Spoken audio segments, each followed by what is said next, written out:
बंगाल के लोगों के सिद्धांत और आशीर्वाद लेकर नया सूर्योदय होने जा रहे हैं।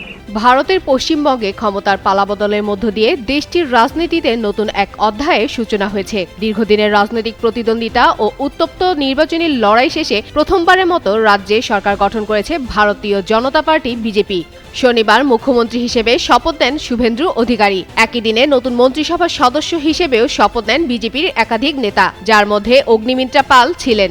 শপথ অনুষ্ঠানে উপস্থিত ছিলেন ভারতের প্রধানমন্ত্রী নরেন্দ্র মোদী ও কেন্দ্রীয় স্বরাষ্ট্রমন্ত্রী অমিত শাহ। শপথ নেওয়ার পর বার্তা সংস্থা IANSK-কে দেওয়া এক সাক্ষাৎকারে পশ্চিমবঙ্গের নতুন মন্ত্রী অগ্নিমিত্রা পাল বলেন, বিজেপি সরকার গঠনের মাধ্যমে পশ্চিমবঙ্গকে পশ্চিম বাংলাদেশে পরিণত হওয়া থেকে রক্ষা করা গেছে।